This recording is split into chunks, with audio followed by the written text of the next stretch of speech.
નમસ્કાર, હું Rinku Prajapati public Indian ન્યૂઝમાં આપનું સ્વાગત કરું છું। શરૂઆત કરીએ આજના સમાચારની। બોરસદના પૂર્વ કોંગી ધારાસભ્યના નામે ફેસબુકમાં ફેક એકાઉન્ટ બનાવી મિત્ર વર્તુળમાં રૂપિયાની માંગ કરી। મામલો સાયબર ક્રાઇમમાં પહોંચ્યો। બોરસદના પૂર્વ કોંગી ધારાસભ્ય અને અમૂલ ડેરીના પૂર્વ વાઇસ ચેરમેન રાજેન્દ્રસિંહ ધીરસિંહ પરમારના નામે ફેક ફેસબુક એકાઉન્ટ બનાવી રૂપિયાની માગણી થતી હોવાની ઘટના પ્રકાશમાં આવી છે।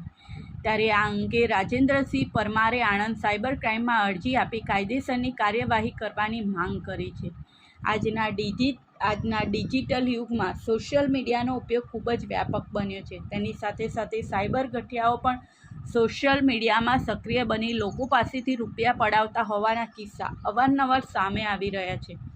આવી જ રીતે રૂપિયા પડાવવાનો પ્રયાસે બોરસદના પૂર્વ કોંગી ધારાસભ્ય અને અમૂલ ડેરીના પૂર્વ વાઇસ ચેરમેન રાજેન્દ્રસિંહ ધીરસિંહ પરમારના નામે થયો છે। સાયબર ગઠિયાએ સોશિયલ મીડિયા પ્લેટફોર્મ ફેસબુકમાં રાજેન્દ્રસિંહ પરમારના નામે ફેક એકાઉન્ટ બનાવી તેમના પરિચિતોને રિક્વેસ્ટ મોકલી હતી। લોકોએ આ એકાઉન્ટ રાજેન્દ્રસિંહનું જ હશે તેમ સમજી આ રિક્વેસ્ટ એક્સેપ્ટ કરી હતી, તો વળી કેટલાક લોકોએ તો સામેથી આ ફેક એકાઉન્ટમાં રિક્વેસ્ટ મોકલી હતી। આમ આ ફેક એકાઉન્ટમાં ટૂંકા ગાળામાં 70 જેટલા મિત્રો થઈ ગયા હતા, જે બાદ ગઠિયાએ આ 70 પૈકી કેટલાકને મેસેજ કરી રૂપિયાની માગણી કરી હોવાની ઘટના પ્રકાશમાં આવી છે।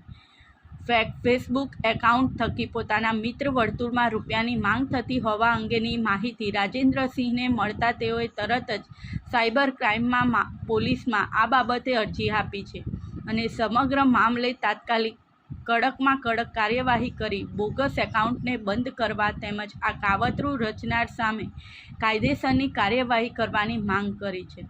આ ઉપરાંત તેઓએ પોતાના નામે આ પ્રકારની કોઈપણ નાણાકીય માગણી કરવામાં આવે તો નાણાકીય વ્યવહાર ના કરવા તમામ પરિચિતોને જણાવી છે।